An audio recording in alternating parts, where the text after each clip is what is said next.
তাহলে দেখেন আপনাদের এই সাইটটা আমি করাইছিলাম, তো সাইটের মোটামুটি আপনাদের ডিজিটাল ওয়ালেট থেকে শুরু করে সব কিছুই দেখানো হয়েছিল এটা দিয়ে, তাই না? তারপর হচ্ছে আপনাদের কুপন অ্যাড করাও দেখানো হয়েছিল এর আগের ক্লাসে। তো মোটামুটি ই কমার্স সাইটের সব কিছুই আমরা এখানে করছি। এটা ছিল নাকি? স্যার স্ক্রিনটা শেয়ার করেন। ও আচ্ছা,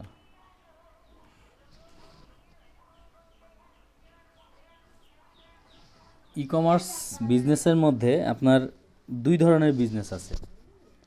একটা ই কমার্স বিজনেস হচ্ছে, ধরেন আপনার নিজের একটা ই কমার্স সাইট আছে, মানে আপনি আপনার প্রোডাক্টগুলো অনলাইনে আপনি সেল করবেন, কেমন?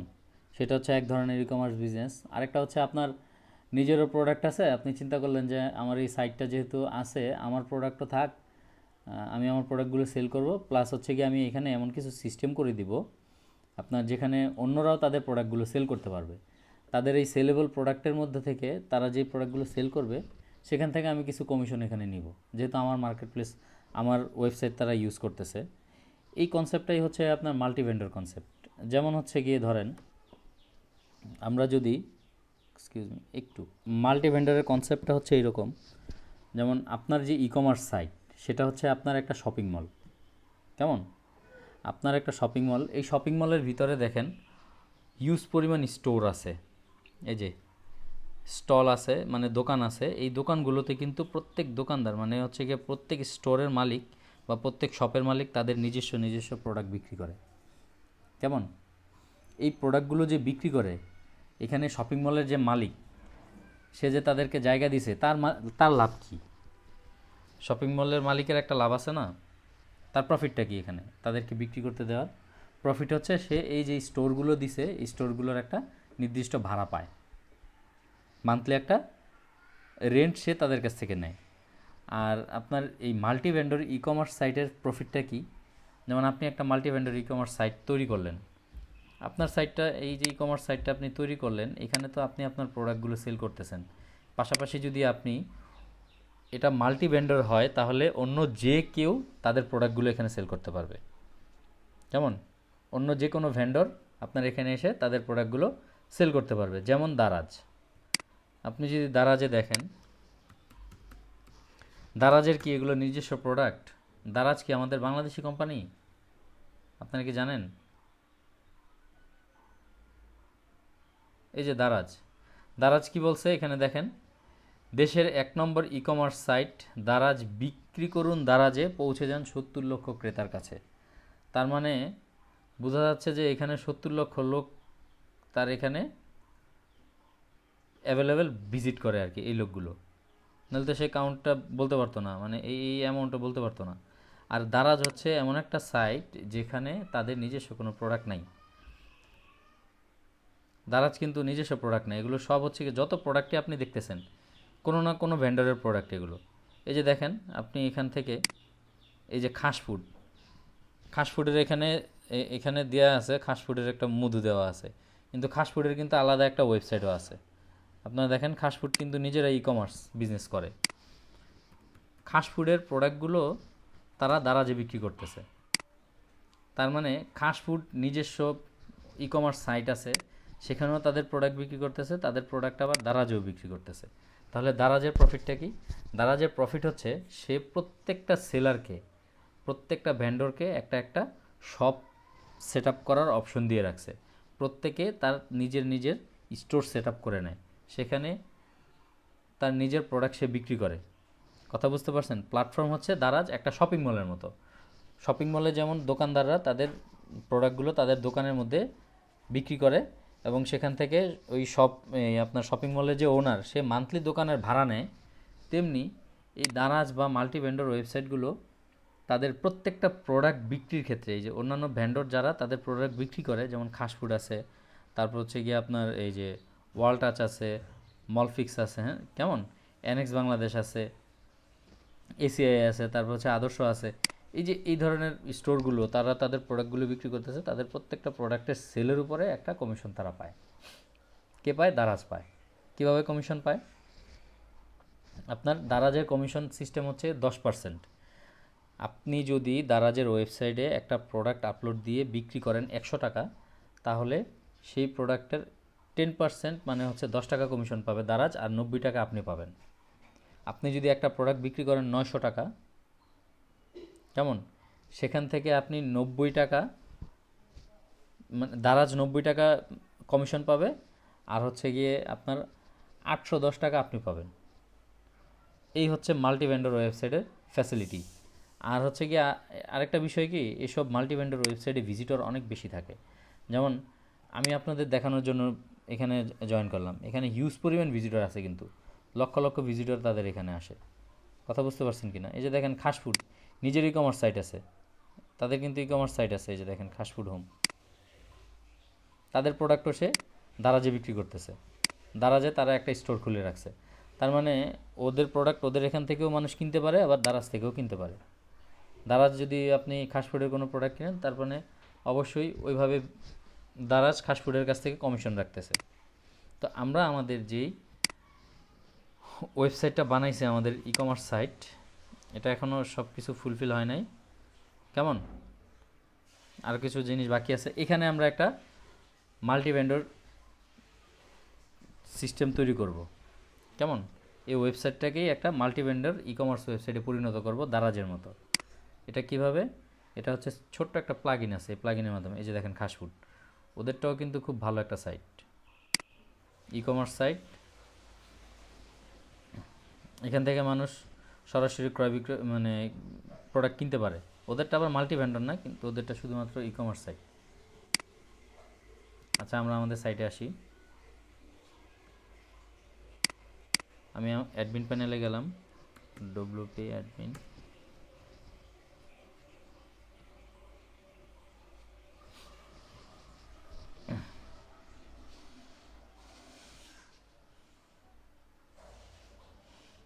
অ্যাডমিন প্যানেল থেকে প্লাগইনস অপশনে গিয়ে একটা নতুন প্লাগইন অ্যাড করব।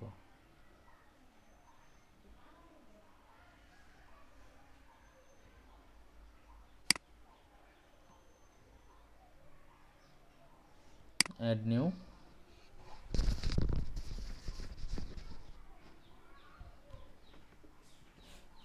প্লাগইনের নাম হচ্ছে আপনার দোকান।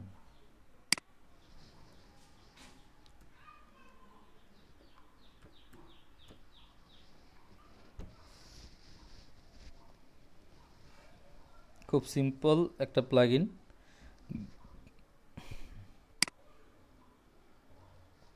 দেখেন 50,000-এর উপরে অ্যাক্টিভ ইনস্টলেশন আছে। তা আমি এখান থেকে এটাকে ইনস্টল করে অ্যাক্টিভ করে দিব।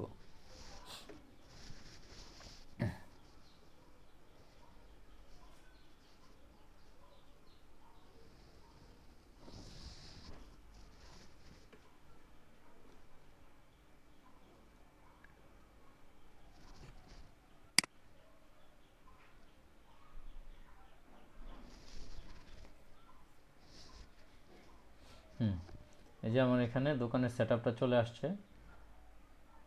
Welcome to the world of Dokan, let's go. আমি সেটআপে চলে যাই। এখানে দেখেন যে সেটআপমেন্টগুলো আছে,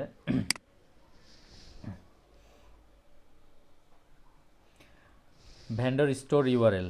ভেন্ডর স্টোর ইউআরএলটা যেমন হচ্ছে গিয়ে, স্টোর ইউআরএলটা কি, আমি আপনার যে কোনো একটা প্রোডাক্টে যদি আমি ক্লিক করি, আমার যে ডোমেনের নাম আছে, ডোমেনের নামের পাশে ভেন্ডরের স্টোর ইউআরএল, আমি যদি স্টোর দিয়ে দিই, এখানে আমার স্টোর আছে, কেমন, এখানে যে এই যে দেখেন ডোমেনের নামের শেষে এত বড় একটা ইউআরএল আসছে না, হিউজ লম্বা একটা ইউআরএল আসছে, কিন্তু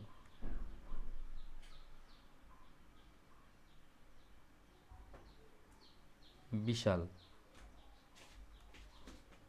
এই আমার ডোমেন হচ্ছে এই পর্যন্ত, এটা কিন্তু দারাজের ডোমেন। এখানে এটা এভাবে আসবে আপনার স্টোর, কেমন,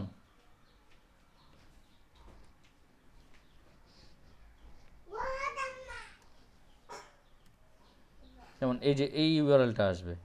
আমি এটাকে সেট আপ করে দিলাম, স্টোর দিয়ে দিলাম। তারপর হচ্ছে শিপিং ফি রিসিপিয়েন্ট। এখন আপনার যে প্রোডাক্ট আপনি দিচ্ছেন, এই যে এখানে আপনার যে শিপিং ফি রিসিপিয়েন্ট, এখানে যদি হচ্ছে কি আপনার শিপিং ফিটা আমি অ্যাডমিনে রাখি, তার মানে হচ্ছে আপনার এই সাইটের যে অ্যাডমিন আছে, সাইটের যে ওনার আছে, এই শিপিংটা কিন্তু তাকে দিতে হবে, মানে ডেলিভারিটা তাকে দিতে হবে। তো আমি ভেন্ডরকে দিয়ে দিই, মানে হচ্ছে যার প্রোডাক্ট সেই শিপিং ফিটা নিবে। কেমন? শিপিং ফিটা সে নিবে। মনে করেন আমি আমার আমার প্রোডাক্ট আমি দারাজে সেল করতেছি, এখন এখানে দারাজের শিপিং ফি হচ্ছে 65 টাকা হোম ডেলিভারি। তো এখন এই 65 টাকা যদি হোম ডেলিভারি হয়, 22,999 টাকা এই প্রোডাক্টের দাম, এই ঘড়িটার দাম আর কি। তা এই 65 টাকা হচ্ছে গিয়ে আপনার, আমি যদি এখানে ইয়ে দিয়ে দিই, এই যে ভ্যান্ডর দিয়ে দিই, ভ্যান্ডর যদি দিয়ে দিই তাহলে হচ্ছে গিয়ে এই ঘড়িটা যে বিক্রি করতেছে এই 65 টাকা সে পাবে, তার অ্যাকাউন্টে আসবে, আর ডেলিভারি দেওয়ার দায়িত্বটাও তার থাকবে। সো আমি এখানে আপনার অবশ্যই কী করবো না, অ্যাডমিন দিব না, আমি এখানে দিব অ্যাজ এ আপনার ইয়ে হিসাবে আর কি, এই ই কমার্স সাইটের ওনার হিসাবে আমি এটা ভ্যান্ডর দিয়ে দিব। তারপর হচ্ছে ট্যাক্স ফি রিসিপিয়েন্ট, ট্যাক্স ফিও হচ্ছে কি আপনার ভ্যান্ডর থাকবে, অ্যাডমিন থাকবে না। তারপর হচ্ছে ম্যাপ ম্যাপ এপিআই সোর্স, এটা হচ্ছে কি আপনার ভ্যান্ডরের যে স্টোরটা আছে সেটার লোকেশন কোথায়, সেটার একটা সোর্স আপনার গুগল থেকে নিয়ে এপিআই কি এখানে বসাই দিতে হবে। কেমন? তারপর হচ্ছে ম্যাপ বক্স অ্যাক্সেস টোকেন, এটা হচ্ছে গিয়ে আপনার ওই ম্যাপের ইয়াটা দিতে হবে। তারপর হচ্ছে শেয়ার অ্যাসেনশিয়ালস, তো এটা আমি অফ রেখে দিলাম, কন্টিনিউ দিলাম। বাকি যে ইয়াগুলো আছে, ম্যাপটা যদি আপনার ওই ভ্যান্ডরের স্টোর লোকেশন দেখাইতে চান সেক্ষেত্রে আপনার ম্যাপটা এখানে দিয়ে দিতে হবে আর কি, অ্যাড করে। তারপরে আসেন এখানে new vendor enable selling, making selling status enable for new registered vendor. এখন নিউ রেজিস্টার্ড ভ্যান্ডর এবং অ্যানাবল সেলিংটা যদি আমি এখানে আপনার ইয়ে করে রাখি, আমি এটা অন করে দিলাম, যদি অন করে দিই তাহলে সে নতুন রেজিস্ট্রেশন করেই কি করতে পারবে, তার প্রোডাক্ট সেল করা শুরু করে দিতে পারবে। আমি যদি এটা অফ রাখি তাহলে তার অ্যাকাউন্টে অ্যাপ্রুভ হওয়ার পরে আমি, সে যে ভ্যান্ডর হিসাবে রেজিস্ট্রেশন করলো তার সব কিছু আমি আমার অ্যাডমিন প্যানেল থেকে দেখে তার ইনফরমেশনগুলো চেক আপ করে তারপরে আমি তাকে ম্যানুয়ালি অ্যাক্সেস দিব, নতুবা সে সেল করতে পারবে না। এটা আমি অফই রাখলাম। তারপর হচ্ছে কমিশন টাইপ, এখন তার যে প্রোডাক্টগুলো বিক্রি করতেছে, যেমন ধরেন আপনার এখানে তো এই ওয়াচটা বিক্রি করলো, এখানে তো আরও অনেক ধরনের ওয়াচ আছে, এই যে এগুলো আছে, এগুলো তো সব দামি দামি প্রোডাক্ট দেখা যাচ্ছে। ধরেন আমি এই যে ট্রিমার একটা আছে, শাওমির একটা ট্রিমার, এই ট্রিমারটা বিক্রি করলে তো হচ্ছে কি আমি যদি আমার ট্রিমারটা দারাজে রেখে বিক্রি করি, তো দারাজ তো আমার কাছ থেকে কমিশন নিচ্ছে। এই কমিশনটা আমি কি ফিক্সড নিব, মানে হচ্ছে কি আপনার এখানে ফ্ল্যাট রেটও আছে, আবার হচ্ছে পার্সেন্টেজও আছে। ফ্ল্যাট রেট যদি হয় তাহলে সব প্রোডাক্টের ক্ষেত্রেই আপনার একই কমিশন হবে। এখন দেখা গেছে যে 15,000 টাকার প্রোডাক্টের আপনার কমিশন হচ্ছে গিয়ে মাত্র 50 টাকা, যদি আপনি ফ্ল্যাট রেট দেন, যে আমি 50 টাকা ফ্ল্যাট রেট দিলাম, আবার 50 টাকার প্রোডাক্টেরও 50 টাকা, তাহলে তো আর হইল না। এখন অধিকাংশ ক্ষেত্রে বলতে কি আপনার ভ্যারাইটি প্রোডাক্টের ক্ষেত্রে অবশ্যই আমরা কমিশন টাইপ পার্সেন্টেজ দিব। কেমন? কমিশন হচ্ছে গিয়ে আমি 10%, যেমন হচ্ছে দারাজ 10% নিচ্ছে, আমি চাইলে যে না, আমি মার্কেট যেহেতু আপনার প্রতিযোগিতামূলক মার্কেট, আমি আরেকটু কম নেই যাতে আমার এখানে ভ্যান্ডর বেশি আসে, আমার সাইটটা ভিজিট বেশি হয়। তারপর হচ্ছে ভ্যান্ডররাও তো আমার এই প্রোডাক্ট সেল করার জন্য আমার সাইটের লিঙ্কটাকে শেয়ার করবে, তাই না? সেক্ষেত্রে আমি দিলাম হচ্ছে 5%। কেমন? এখন অর্ডার স্ট্যাটাসটা চেঞ্জ করতে পারবে কিনা vendor can change order status, এটা হচ্ছে গিয়ে তার ব্যক্তিগত বিষয়, কারণ হচ্ছে সে তার প্রোডাক্ট বিক্রি করবে, সেটা অবশ্যই তাকে অন করে দিতে হবে। আমি এটাকে অন করে দিলাম।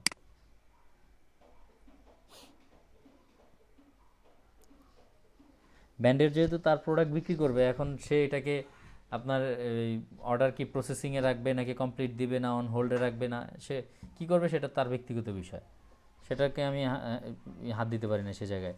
এখন দেখেন উইথড্র সিস্টেম, এখন ভ্যান্ডর যে তার এই প্রোডাক্টগুলো বিক্রি করতেছে, আলটিমেটলি কিন্তু আমার সাইটের যে ইয়ে আছে সেখানে কিন্তু সে ইয়া করতে পারবে, পেমেন্টগুলো এসে কিন্তু জমা হবে সেখানে আমার সাইটের মাধ্যমে সেল করলে।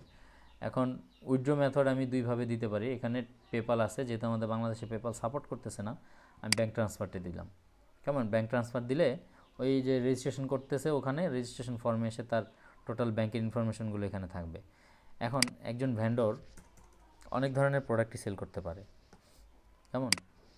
যেমন ধরেন এই যে এই ভদ্রলোক আছে, ওনার ব্র্যান্ডের কোনো নাম নাই, সে আপনার প্রোডাক্ট এখানে বিক্রি করতেছে, তার এই প্রোডাক্টটার দাম হচ্ছে 1450 টাকা, কারণ সে তো আরও অনেক ধরনের প্রোডাক্টও বিক্রি করতে পারে, তাই না?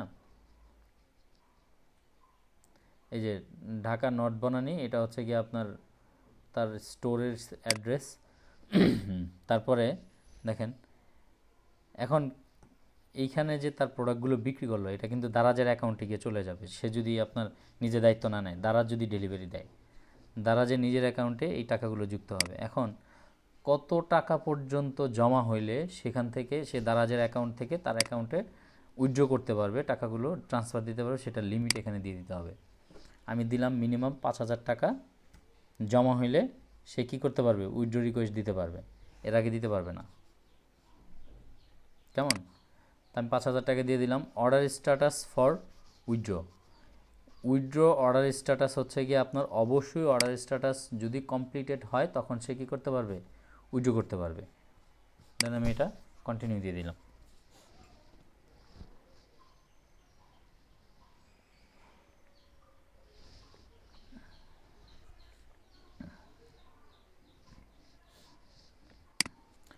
আচ্ছা, ই-কমার্স কনভার্সন ট্র্যাকিং এটা রাখলাম আমি।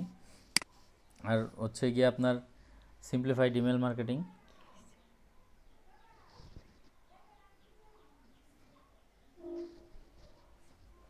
কেমন? কন্টিনিউ।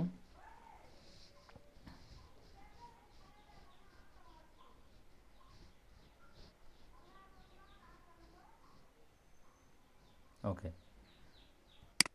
ভিজিট দোকান ড্যাশবোর্ড।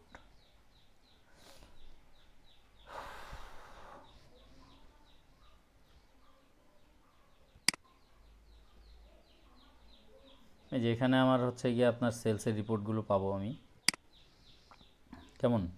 এই যে ভেন্ডরদের রেভিনিউ রিপোর্ট আছে, আপনার ভেন্ডরদের এটা হচ্ছে গিয়ে সাইন আপ রিপোর্ট, তারপর হচ্ছে গিয়ে প্রোডাক্ট ক্রিয়েটেড প্রোডাক্টের রিপোর্ট, তারপর হচ্ছে গিয়ে ওয়েটিং অ্যাপ্রুভালের রিপোর্ট, এগুলো সব এখানে দেখা যাবে আর কি এক নজরে সব কিছু। যেহেতু আমার এই সাইটে এখন পর্যন্ত কোনো ভেন্ডর সাইন আপ করে নাই, এখন ভেন্ডরদের সাইন আপের অপশনটা দেখি। আমার ইউজার, দেখেন ইউজারে গেলে দেখবেন যে একজনই ইউজার আছে, অন্য কোনো ইউজার নেই।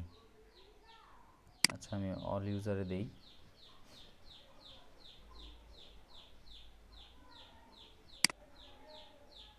দেখেন ইউজার হিসাবে অ্যাডমিন হিসাবে আমি আছি, আর কেউ নাই। কেমন? আমার এখানে 6টা পোস্ট দেওয়া আছে, আর কেউ নাই। আর আমার এখান থেকে এই সাইট থেকে হচ্ছে গিয়ে আপনার